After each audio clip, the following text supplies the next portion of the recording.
Yeah, back with new content TV, y'all. Okay, so Frank Martin, man, this nigga was doing good in the rounds, man. He was doing good in the rounds. The biggest issue I've seen, and even his trainer mentioned it. This nigga gotta get off the, he needs to get off the ropes, y'all. This nigga was hugging the ropes, was hoping that the ropes will fight for him. Come on, man. That nigga was backing up to the ropes. Man, I don't understand, because I was looking at Frank Martin's previous fights, and he was mostly attacking his opponent, you know. But for some reason, man, he allowed Tank Davis to press him. And the strategy that I seen Tank Davis implement was the tactics that Pitbull used against Tank Davis, which was pressure.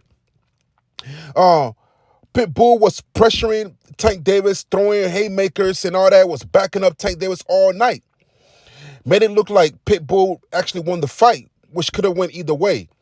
So Tank Davis decides to use the same tactics that Pitbull used, which was pressing him.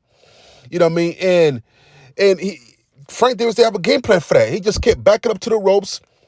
His trainer told him, man, nigga, get off the rope, man. Camel head, get off the ropes. You know what I mean?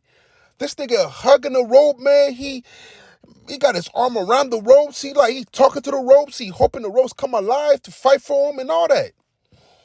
Man, he got caught with the simplest shots. It wasn't even that difficult of a shot that he got caught with.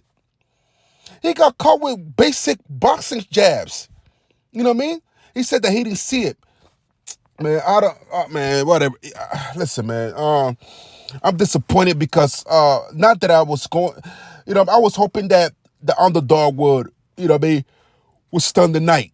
I was looking for another upset like Ryan Garcia did Haney, like Cobbs did Bronner, like Crawford did Spence.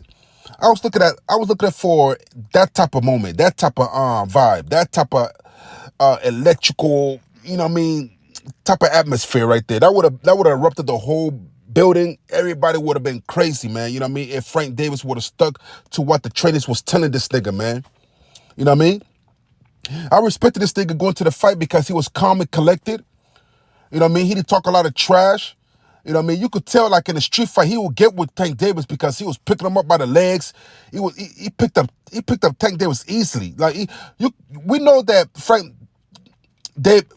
Frank Martin is stronger than Davis, man. But the difference is that they're in a boxing match where they got rules. You know what I mean? When you got rules, you can't grab, you can't do all that MMA shit. You know what I mean? Because Frank Martin is known for wrestling. You know what I mean? I know for a fact that Frank Martin will beat Tank Davis' ass in the streets. That's a fact. That's hands down. He's just stronger. He walks around bigger than Tank. You know what I mean? But in the boxing ring, that's where Tank comes in. That's where his skills come in with the hands. You know what I mean? Because you can't grab, you can't use all that wrestling shit in the boxing match. You got to use nothing but skills and experience. You know what I mean? I felt like Frank Martin should have got off the ropes. He was all up on the ropes. He got slept. He got slept because he was scared. He was timid. He wasn't confident. He wasn't confident in his abilities. Frank Martin got a lot of. I feel like he had more power than Tank Davis. He just was scared to use it, y'all. You can't be scared to use your skills, man. Don't be scared to get knocked out, man. And the way Tank Davis was coming in, he wasn't scared to get knocked out. He was going forward, which I was kind of shocked because Tank don't really go forward like that. He's a technical fighter. He didn't go forward against Ryan Garcia. He didn't go forward against Raleigh. He didn't go forward against Pitbull. You know what I mean? But this one, he went forward for whatever reason. They must have saw something in Frank Martin's game plan that, okay, we just gonna press this guy for whatever reason. I don't know. Tank Davis must have somebody in his camp was telling him everything. But Frank, I think that Tank Davis knew something that Frank Martin didn't know. If to make Tank Davis feel so confident to press Frank Martin. You know what I mean? He had to know something to be pressing this nigga, man. You know what I mean? And it's disappointing, y'all. I was disappointed. I'm glad I didn't bet on the fight. I was just disappointed at the fact that he was doing real good in the rounds. He was locking He was locking him when he was supposed to lock up Tank Davis. And when he got to that rope, when he got to the corner before he got knocked out, he should have locked Tank Davis. He should have locked him right there and pushed him off and then start over with the jabs again. You know what I mean? I felt like Frank Martin was picking him off pretty good. You know? Oh my goodness, man. It was just disappointing to watch. It was disappointing because I even heard the trainer tell Frank Martin, listen, man, get off the ropes, man. Get off the ropes. This nigga didn't get off the ropes. So he got slept by the ropes. You know what I mean? It's crazy, man. Man, listen, man, I don't want to see Tank Davis versus Pitbull again because we already know he's not going to accept that fight. I do not want to see Tank Davis versus Garcia. I don't want to see Tank Davis versus Raleigh. I want to see him versus somebody new, somebody more hungry, somebody more experienced. You know what I mean? I'd rather see him against Spence, to tell you the truth, man. I ain't gonna lie. Or what's his name? Thurman. Come on, man. Put him in there with Thurman.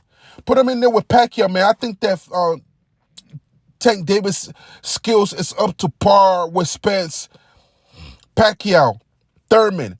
He needs to go with those big names because fighting these niggas, man, like these niggas, man, they're not disciplined enough to stay off the ropes, man. They get too anxious and want to go in for the kill and get caught.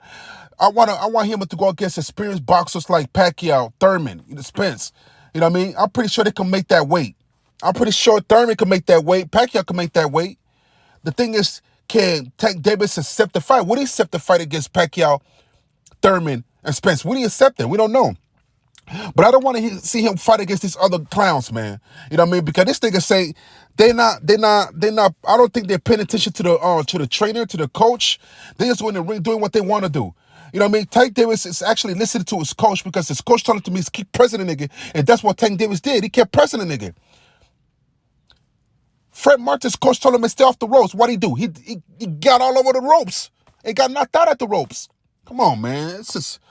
It's crazy, man. See, I will go on here and start clowning Frank Martin, but I kind of respect the nigga, man, because he's a humble, calm, collected type of nigga like me, man. Like, he don't do all the talking. He about the action, but he didn't listen to what the coach, he didn't listen to the coach. That's what fucked him up. He was trying to street fight nigga. He was trying to street fight Tank Davis, man. You can't try to grab the nigga by the leg and all that, man. You was doing real good by throwing the jabs, pushing him off you, throwing the jabs, hitting him with, you was doing good. You was winning actually, they said the coach, they said the referees, not the ref, they said that the people that keep up with the scores, they said that they had Tank Davis up by 1 point. I didn't see that. I didn't see that he was up by 1. I didn't see it. Maybe y'all saw something I didn't see. But what I saw was, I thought that Frank Martin was leading in the scores.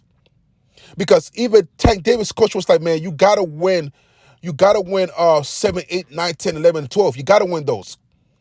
So that means that Tank Davis' coach was worried. Like, man, Tank, man, you kind of losing the rounds. You know what I mean? But anyway, y'all, congratulations to Tank Davis, man. Yeah, man, he proved to me again, man, like, I really thought he was gonna do it. You know, I really thought he was gonna do it. You know, at least Raleigh was throwing more punches though, man. And Raleigh wasn't even backing up at the ropes. That's the thing. Raleigh was not backing up. That's one thing I could say about Raleigh and Ryan Garcia, man. Them niggas was not backing up at the ropes, man. You know what I mean? Frank, man, come on, man. Like, he was backing up a lot, man. Like, you know, a lot of niggas gonna say, oh, he was scared and all that. I think that he was trying to set him up for the Raleigh punch. That's what I think. I think that Frank Martin was trying to bait Tank Davis to go in and get caught. But he got caught. Anyway, y'all, man, it's Back with New Content TV, y'all. Please follow the channel. Please go to the merch shop. Please ring the bell button, man. For whatever reason, I don't know what's going on with YouTube, but I think they did something to my channel, to my algorithm or something, man. They, you know what I mean? Because most of my followers are saying they're not seeing my shit pop up on the recommendations. You know what I mean? And I got all my settings turned on recommendation, man. They're probably mad because I be talking about Caitlin Clark. That's what I think. Them niggas is salty, so they did something to my channel, man, that's causing my views to go down. You know what I mean? But anyway, y'all subscribe to the channel and y'all ring the bell, all right, man? So, Back with New Content TV, holla at me.